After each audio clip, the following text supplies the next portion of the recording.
To start out with an opening statement from the Democratic candidate, Anthony Coates, and I will try to gracefully pass over this microphone.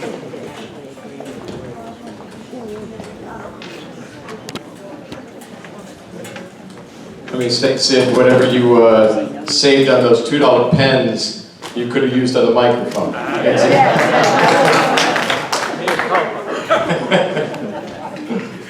Good evening. I'm the one that hasn't been on the town board for the last 6 years, so let me introduce myself. I'm Anthony Coates. I'm a registered investment advisor. I live on Roanoke Avenue. You know, 6 years ago, I was with them. I gave them advice. I helped run their campaigns. I was excited that day at the Suffolk Theater when they swore their oath of office. They said that day they were going to get this town on firm financial footing. But 6 years later, we have the lowest bond rating of any town in Suffolk County. That day they said they were fiscal conservatives. But 6 years later, we owe more money per person than any town in Suffolk County. They said they would hold the line on taxes. But today we pay more taxes than any town on the East End. EPCAL was priority number one. Today we don't even have an application there. Property values are rising all around us, but falling here. If they ran your favorite sports team, you would have fired them by now. Riverhead needs a fresh start. My platform, I want to end the endless IDA tax giveaways that unfairly put the burden on you. I want to use my financial experience to get this town's finances into this century. I want to once and for all give up the pie-in-the-sky dreams at EPCAL and put a solar farm there that will produce income in the here and now. But most important, I want to stop the endless bickering, arguing, and stumbling and bumbling over nothing that has paralyzed this town board and haven't had us move forward. This is a special place. I want us to be in first place. Riverhead needs a fresh start. Thank you. Is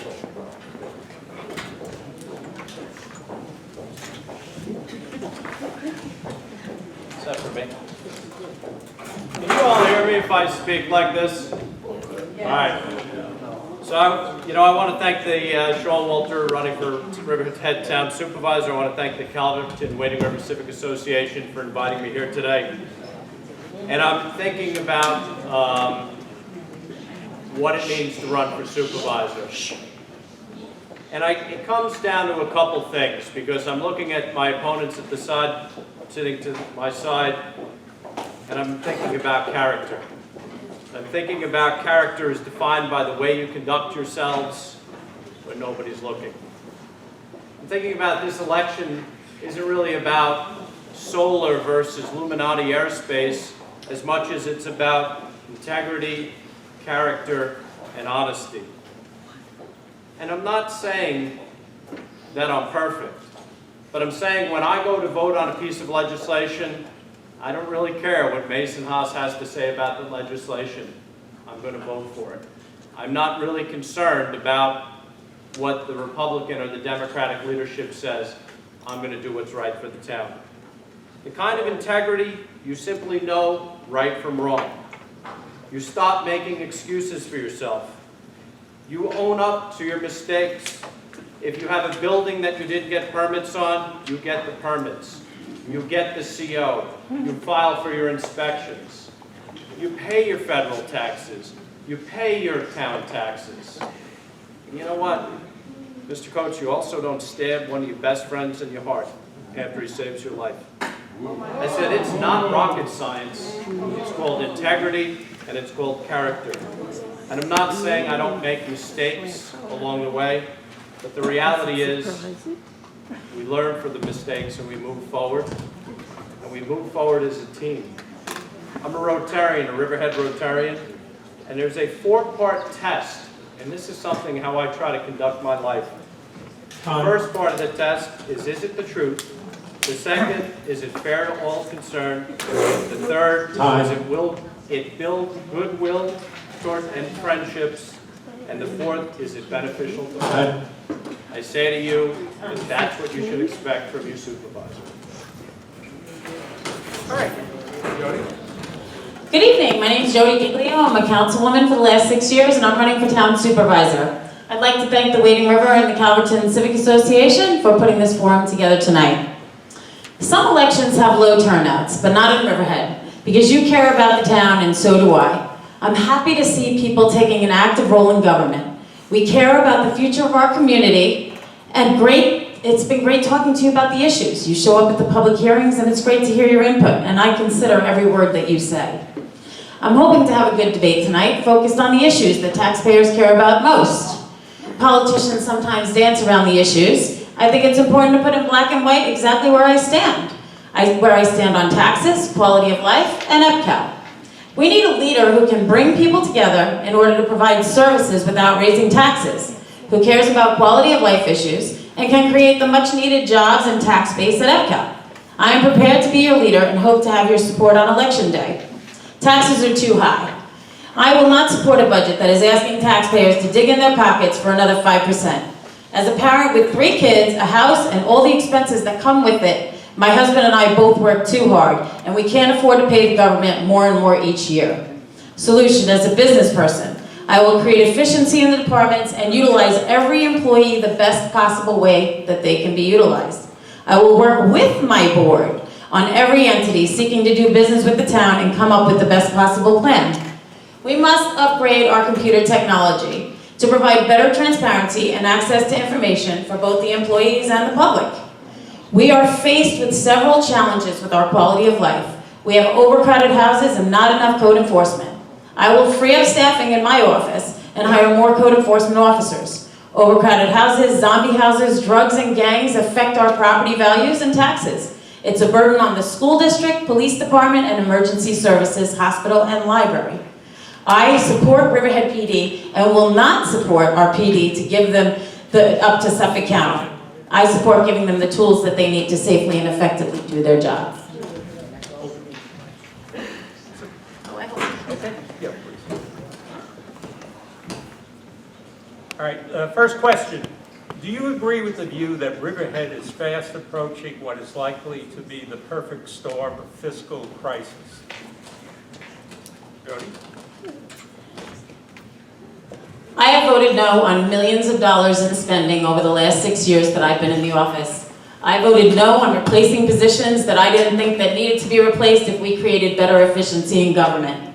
I've analyzed several aspects of town government, including the garbage, our water towers that have cell connections on them, and also our phone lines. We had phone lines that were ringing in people's houses and we were paying the bill. I analyzed those and we're saving about $75,000 a year on those phone lines. We're bringing in another $200,000 a year, upwards of $200,000 a year on our water towers for cell antennas that were not ever reported that they were exchanging out the fixtures. I voted to and moved forward with a plan to send out our garbage for bid. We sent out the garbage for bid, and the contractor that was currently doing the job came back and bid half the price, and he wasn't the lowest bidder. Someone came in lower than him, and that's who we're currently using. That saved millions of dollars townwide on our garbage pickup, and approximately $200 to $300 per year. It's policies like that. I've put up legislation to increase fees for rental permits and rental applications in town, to double the fees, which would double the fees on my building that I own in downtown with rental apartments. I've analyzed departments, I've looked at what it costs to do business, and I don't think that the taxpayers should be subsidizing developers and applicants that come into the town. I think that they should be paying the cost, not the taxpayers. We need to get back to what the basic fundamentals of government are, and that's to make sure that we have police protection, we have garbage pickup, we have recreation facilities, and we have things that the taxpayers should be paying for, not paying to subsidize developers or to allow slumlords with overcrowded houses to continue operating the way they are, which affect our taxes and our quality of life. I will crack down on it. I will work with our police department. I will put code enforcement under the police department, get them working together, get everybody cross-trained, and crack down on these overcrowded houses. Thank you. Okay. Anthony Coates? Same question? Yes. The answer is yes. I do think that there's a perfect storm of finance brewing. I heard a lot in that conversation about $2 million saved for garbage. That was a bid. It was a bid, and they actually cut back on service, and so I'm not sure how that ties to the councilwoman's performance. It was a bid. The entire town board could claim credit for it. I heard about the phones. The phones was a savings, but we had to pay a company that came in that told us that we were spending too much on phones. I think you could go to television and get Magic Jack and accomplish about the same thing. Look, the problems that beset this town are a lot bigger than the phones and bidding out the garbage. We have been operating in this perfect storm where we just don't live within our means. I would use my financial experience to immediately accountability audit the entire town operation. We recently had the Recreation Department decide that it would merge with the Senior Citizen Center. But that didn't come at the behest of anyone in the town board. That came because two department heads figured out that they should get that kind of economy. That is something that shouldn't have taken 6 years to get done. So that should be something that should be a constant, that we should constantly be looking for new efficiencies. The solar farm, I believe, would immediately create income. We desperately need to get income into this town. IDA tax giveaways, I spoke about those. My opponents both believe that the IDA is performing the proper task. I believe that we need to accountability audit all of those to know with certainty that every time we give a tax break, we bring in the proper amount of money and that we profit from it. So I think it needs from top to bottom a fresh set of eyes because we simply don't live within our means. Thank you. So, here it is, Tony and Jody. Really, Jody, you've never seen it, you've never voted on it. There's the budget. That's the town budget that she has never voted on, not one time. Once I did.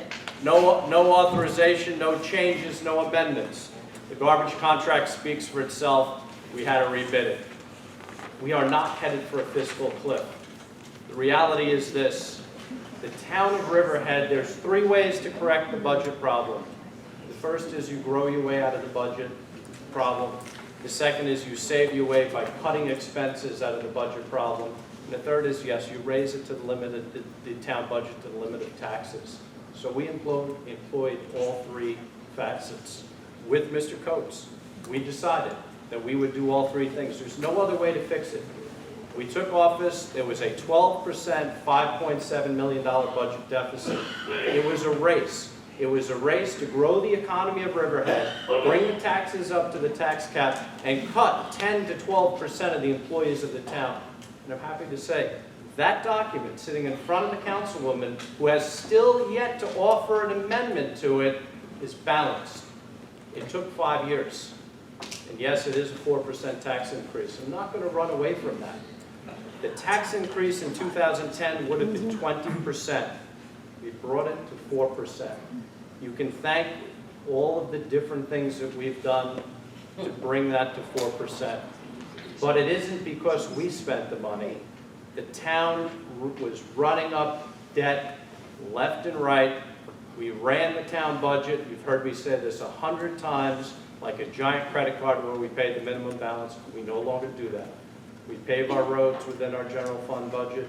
We buy our police cars within our general fund budget. In fact, everything we need, we fund now and have no need to bond everything. Yes, we are balanced. There is no fiscal cliff. But if Ms. Giglio or Mr. Coates can point to anything in that budget they want to change, it's right there. Go ahead and do it. That's fine. Okay. What town departments are most in need of reforms or changes, and why? Well, you know, there's a lot of people talking about how we haven't merged departments, how we haven't reformed things. I mean, one of the first things we did was we merged the building and planning department and eliminated the department head. The other department that people are talking about now is merging the recreation department and the senior department. And yes, the staff of the recreation department and the senior department came to me and said, we think this is a good idea. So we sat down with the financial administrator, looked at it, and we said that is a great idea. So we are going to move forward, hopefully with that merger, to increase efficiencies in the department and save money. There are other departments that we could look at. I got a lot of grief by trying to say we should get rid of the Board of Assessors and merge that, or get rid of the Board of Assessors, so you don't have 3 assessors, and go to a sole assessor and a deputy assessor.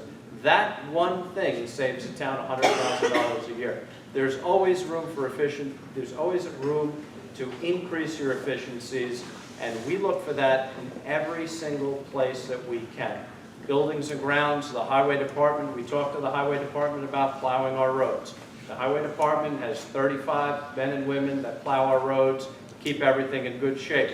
One of the things we offer, buildings and grounds, sewer department, water department employees. During times of storms, snowstorms, hurricanes, we all chip in, we merge our departments together to make sure things function.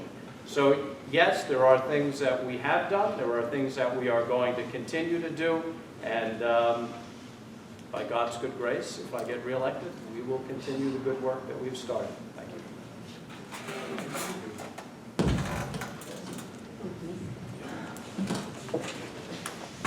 Okay, so I put up a resolution to increase our computer technology. I vetted 5 different companies with the end users to determine which entity would be the best company to upgrade our computers. Our computers haven't been upgraded since 1980. So we came up with a company where the building department and the code enforcement department could talk, and the total cost was $40,000. There were 4 board members that voted for that resolution, and 1, Sean Walter, that didn't vote for the resolution, and then he refused to sign the contract for 3 months. So I go away for a week, I come back, and he has the resolution rescinded, and then 2 weeks later hands out $40,000 in raises. So we need to create more efficiency, we need to upgrade our information technology to get the departments talking to each other.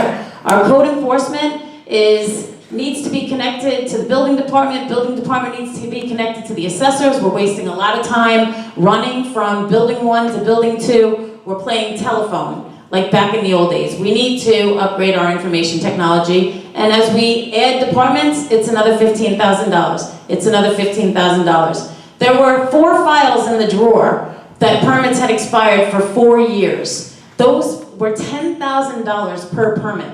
That's $160,000 in 4 years that we could have collected if we had upgraded information technology. And we don't, and that's what I'm focused on.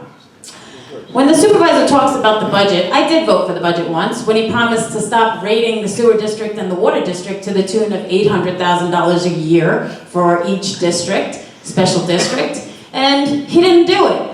Last year he proposed $1.3 million in revenue that didn't come in, so I don't know how he can say that the budget is balanced this year. When it comes to Mr. Coates was connected to the hip to the supervisor since 2009. He was his campaign advisor, and Mr. Walter was supporting him 2 years ago when he ran a race against me. So you want the Walter Coates team or you want the Giglio team, because the Walter Coates team is more of the same. Councilwoman, it's kind of lame and kind of old to blame the guy who isn't on the town board. And then not own up to your responsibility for the 6 years you've been on the town board. You act as if you're powerless or that you were out of town when all of this spending took place. You keep talking about the computer program that's somehow going to miraculously take us to the promised land. Councilwoman, how do you run for office if you're not willing to vote on the budget? It's the most important document that you'll see in the course of the year. And of the 5 budgets that have come before you, you talk a good game. But at the end of the day, you haven't even voted on the budget. I don't understand how you run for office and you take the bat out of your hand on the most important vote you'll cast for the entire year. It's World Series time. Every pitcher wants to get into the game for the big game. And when it comes to the budget, you don't want to be heard. So all of this talk just comes off as talk. I'm very sorry. To answer the question, the 2 departments that I think need the most attention. The planning department. You've heard it time and time again, we operate off special permits, we operate off of a sort of desperately in need of update master plan. We've, in essence, gutted our planning department. I think that needs attention. Code enforcement. Councilwoman, you've talked a lot tonight about code enforcement. You actually chair the code committee. Once again, we've said that code in this town is important, but over 6 years, have you sponsored any legislation to increase our code enforcement? So, you know, the fine folks up there aren't potted plants.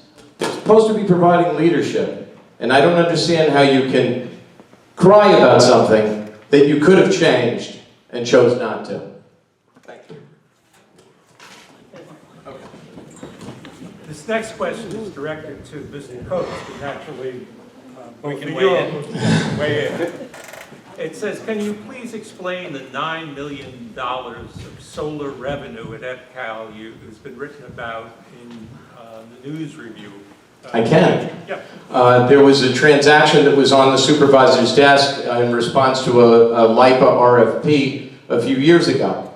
It was 2 years ago, and it was called for a lease of 20 years at EPCAL. It was a $9 million a year lease. It would have allowed us to keep our property. We would have had no blight, no traffic, and we would have been able to put solar. The optimum number was $9 million if you had leased out the entirety of the property, but you could do any portion you wish. We would lease that property out, and over a 20-year period, we would have realized $180 million. Had we done that 2 years ago and taken that deal, we would have had $18 million in our hands. $18 million for a place that we got 20 years ago and has cost us we've lost, and let's look through our fingers, $23 million. So I think it was a heck of a deal, and it's something we should consider. As part of our platform, we haven't necessarily said that all of EPCAL should be a solar park, but what would be wrong with leasing a piece of it as they do right across the street? A private sector company is making money across the street. Why shouldn't we do that? We've talked about it. We had in last year's budget $700,000 in income. It's going into this year's budget. When are we going to get that deal done? I'd move forward. I believe that we'd see income in a place that's pretty much been a black hole. Thank you very much.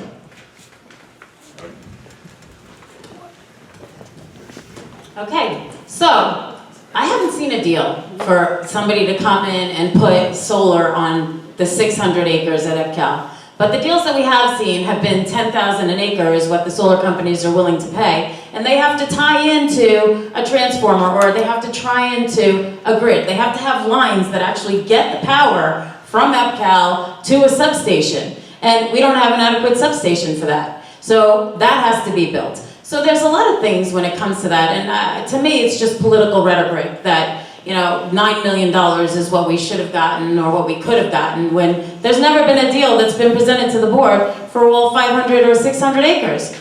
Another thing that really troubles me is that when the town of Riverhead signed on to the Pine Barrens Act in 1996, 2,300 acres within the fence was supposed to be allowed to be developed.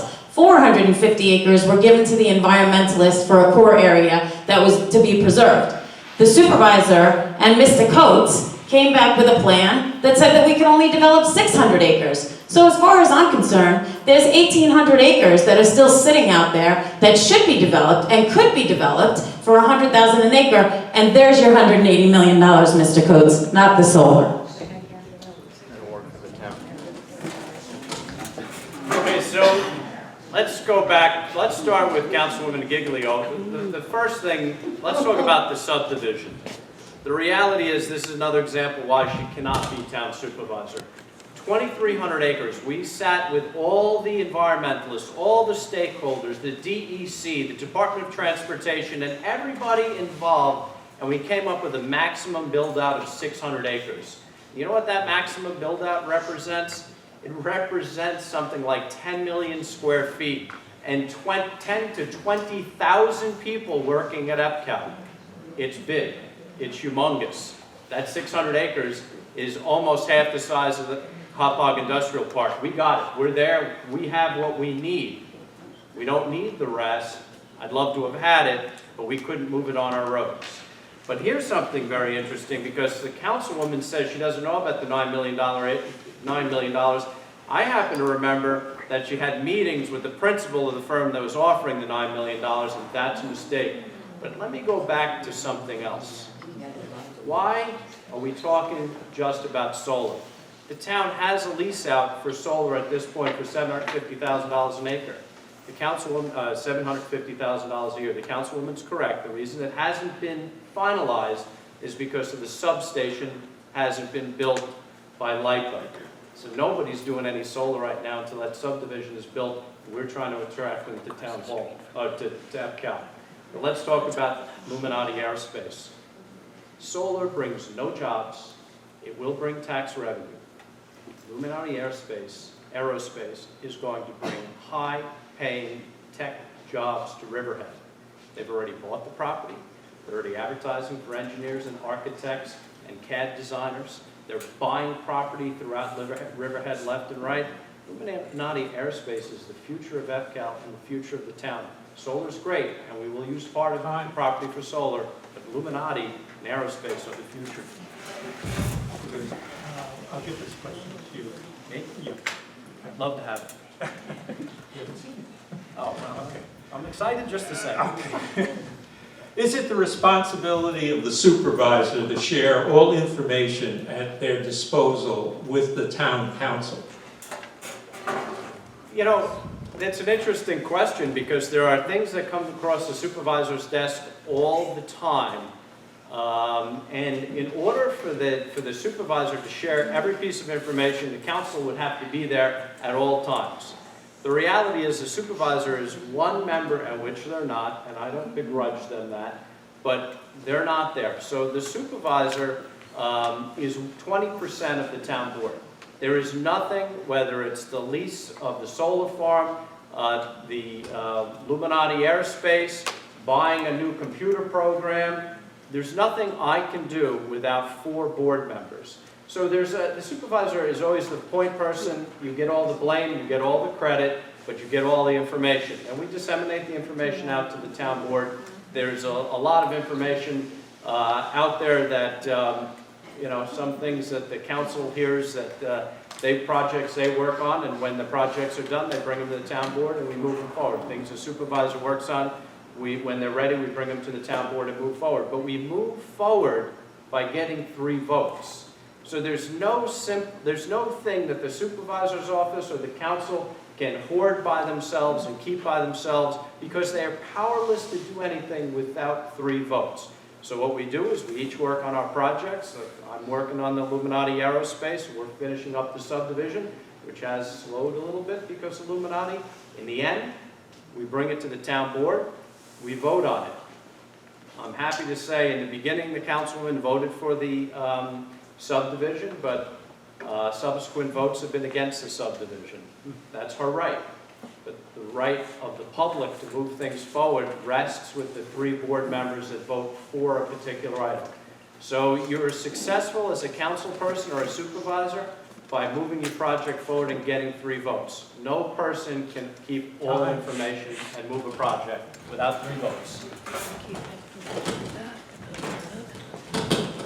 As a business person, and having been on a board of directors, I realize the importance of having support from your other board members.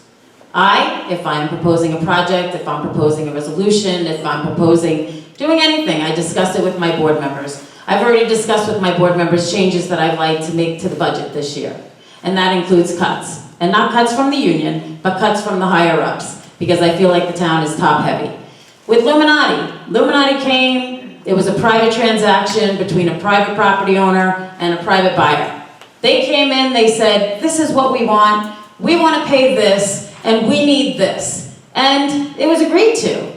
Then it was brought to the town board at work session, months later, that this is the offer that we agreed to. We didn't agree to that offer, and we have a big problem with that offer. We have a big problem with giving our runway to someone to have control for $30,000 a year for 10 years, with 2 10-year extensions. We have a problem that the subdivision was not designed taking into consideration the FAA regulations and whether or not the runway could be used with lots proposed at the end of the runway.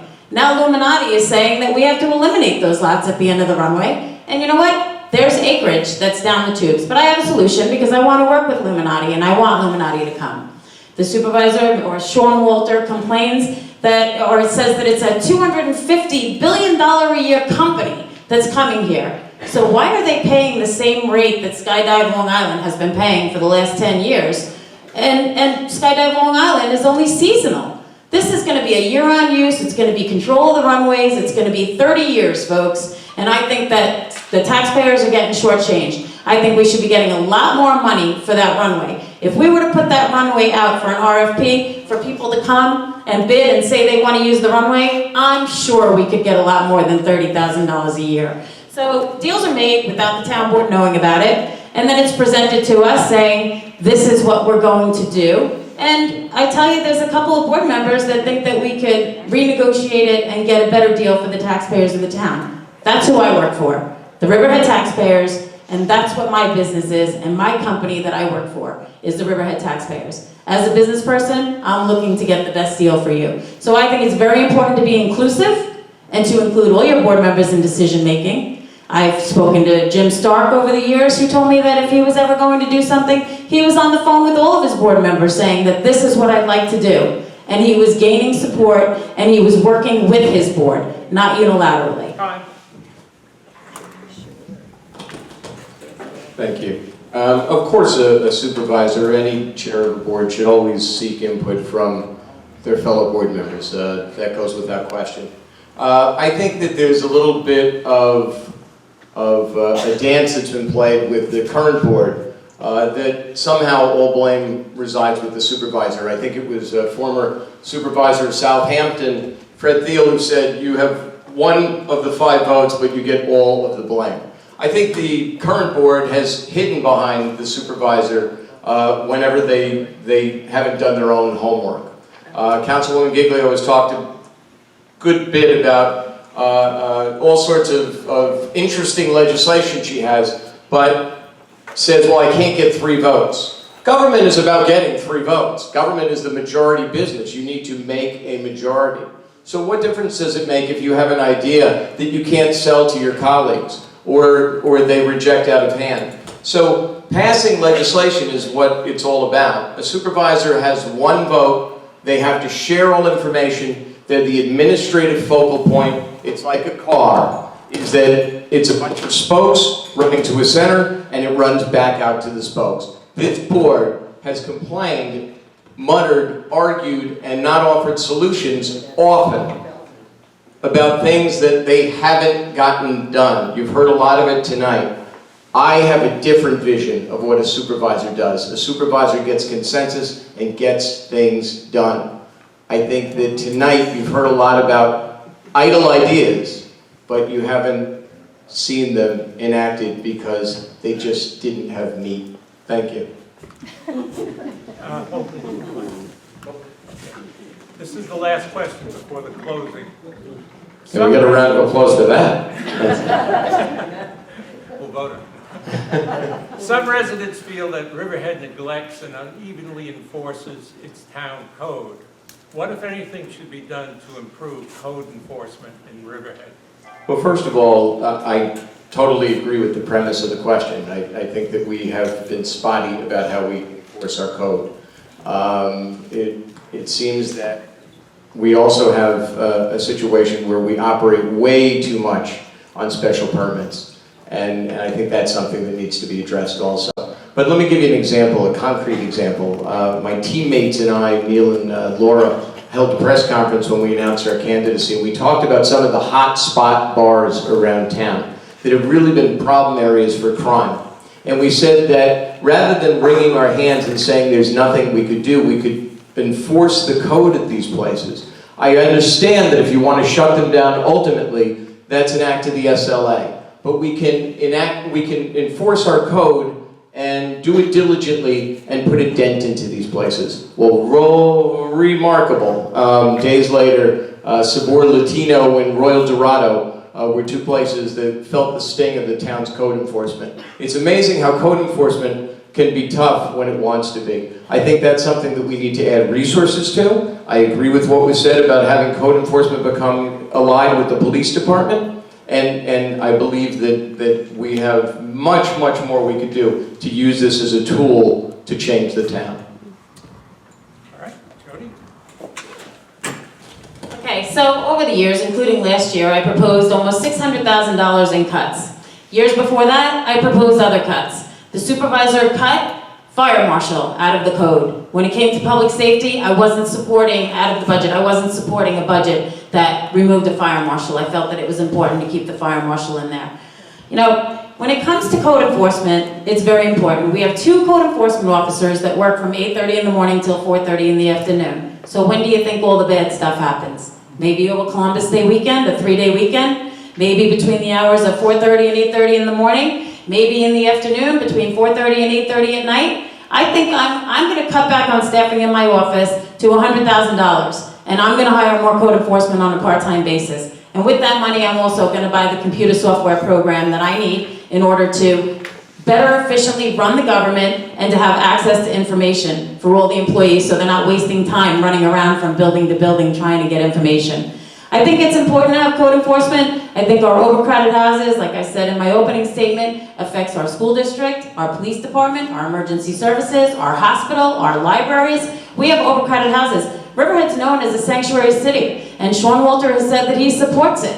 He supports it being a community and that, you know, we're not going to crack down on these overcrowded houses. He brought the American Civil Liberty Union into work session to basically reprimand me and say that I couldn't do what my plans are to do to clean up overcrowded housing and our quality of life issues. But I have every intention of doing it, and I'm going to do it the right way. And I'm going to do it with the support of my board because I know they feel the same way that I do. It affects our quality of life, it affects our taxes, and we can't afford it anymore, and we can't support it anymore. So I'm hoping that I'm going to have your vote because that's my #1 priority. So perhaps the most challenging thing for me during this last election was listening to Councilwoman Giglio scapegoat the Hispanic population, and that's exactly what she's doing, and she'll violate the law doing it. But I don't want to get into that. What I'd really like to see is the councilwoman in the next day or two produce one resolution from last year that cut $600,000 from the budget. If one resolution that went to the clerk or went to my office or went to the town board produced last year, one resolution in any but the 1 year that the board voted on my budget, just produce one that you put forth that we can verify that you tried to do something. They don't exist. It's as if she acts in a vacuum. The bottom line is this: we can always do better with code enforcement. We can always add more staff. It's easy to be an armchair quarterback, Mr. Coates. It's very easy when Royal Dorado and Sabre Latino got shut down. But the reality is, when we started, we had Costa Rica on Main Street. Guess what? We don't have Costa Rica on Main Street. You know where Costa Rica tried to go? Doc's Tavern. Is Costa Rica at Doc's Tavern? No. We chased them around to make sure it didn't happen. Oh, do you know where they tried to go after that? On Griffin Avenue. You know what we did? We chased them down. We went after them, made sure they wouldn't come in. We follow the bad people. We eliminate them where we can. We use code enforcement with the police department. They have a sergeant assigned to them through our regular meetings. They work hand in glove. It's very easy to say we could do it better. It's very easy to be an armchair quarterback. I could predict last year's Super Bowl. But the reality is it's much more difficult to govern. And I'm in the business of governing, and we will track down the code violators every place they are as long as I'm town supervisor. And I just ask to my colleagues to the left, give me proof of the things you've done. Okay, now it's time for the closing statement, and Jody will go first, followed by Sean, and Tony will have the final word. Okay. So, it's in the paper, folks. The cuts that I was proposing, it's in the paper, but the supervisor put up a resolution and got it passed that said that you need 3 votes in order for the town attorney to draft a resolution to put before the town board. So you need 3 votes to go to the town attorney and say, this is what 3 people on the board want to do in order to have a resolution written. That's what we have right now in Riverhead Town Hall. So you can't come forth with an independent decision to put up a resolution without 3 votes. Okay? So in closing, I just want to say this is an important decision for everyone in our town. I appreciate the opportunity this evening and for the past 6 years to serve you as your councilperson and friend. I enjoy talking with each and every one of you on the field, in the grocery store, and in the office. I want you to know that every vote I take, I have the taxpayers in mind. Taxes, quality of life, and good jobs at EPCAL. That's what I'm focused on, and I'm dedicated and committed to providing. I have proven to be fiscally conservative in my voting and socially responsible. I have brought forth good legislation and policies despite what Mr. Coates says, and I can let you know what they all are, which I will at the end of my closing statement. I've saved taxpayers hundreds of dollars a year on their tax bill, and I am honored to work for you, and I am ready for the job of supervisor. So I ask that I please have your vote on November 3rd. Several pieces of legislation, when we had a problem with the river and we had the bunker fish dying, I put forth legislation to require waterfront properties to upgrade their sanitary systems. If they're going to do any substantial work to their house, they have to upgrade their sanitary systems. And we worked with the health department, which wouldn't normally look at these applications, but I worked very long and hard on that legislation. I think it's important, and I think it will improve our water quality. I voted for the recreation trails at EPCAL. I put industrial manufacturing into Industrial C, which brought Long Island Brewery.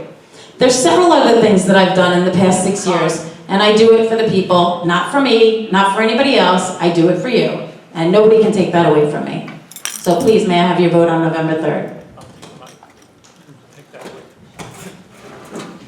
I've tried to run an open, honest, and efficient government and conduct myself with integrity. I've lost a few friends along the way, and it's hurt. But I'm reminded over and over again what Abraham Lincoln said, never change horses in midstream. You know your taxes haven't been raised, all you have to do is look at your tax bill. They haven't gone up, folks. The town portion of your taxes has not gone up. We've held the line. It's not time to change horses. All you have to do is look at Main Street and see, if you never hear the statement, this is the little town that couldn't anymore. We can't get out of our own way. Denise Civiletti wrote about it many times.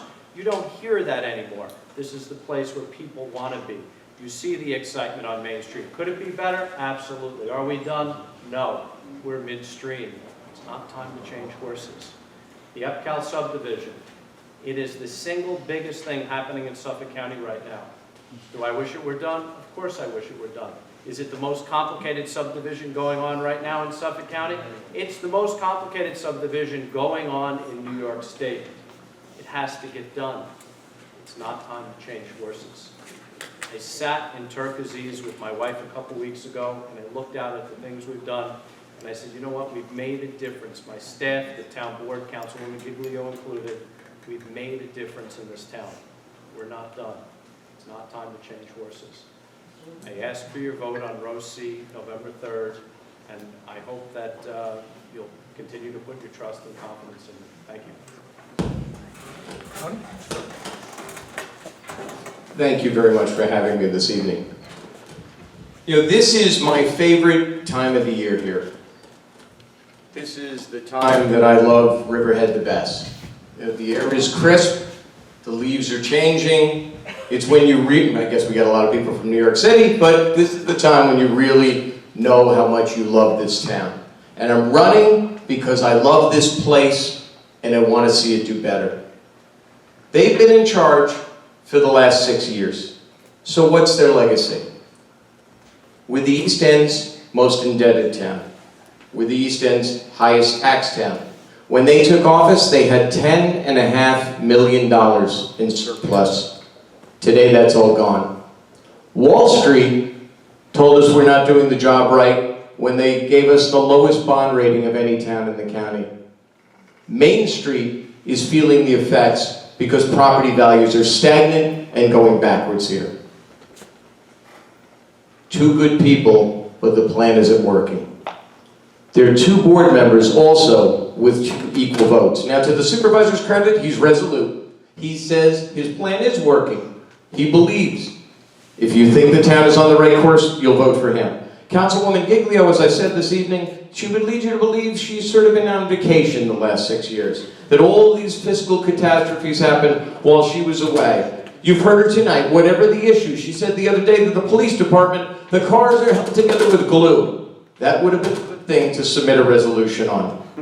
If she couldn't get it done as a councilwoman, why would we promote her to supervisor? Elections are about the future. I didn't hear much this evening that will change our path or move us forward. What's going to change? Folks, we've seen this for a long, long time. We've seen this movie and these promises that haven't come true. If they could have changed this town, they would have. It's time for new leadership. It's time for a fresh start. Thank you. A round of applause.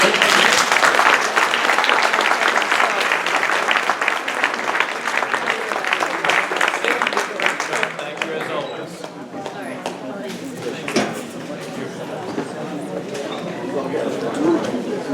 All right, I guess nobody wants the budget.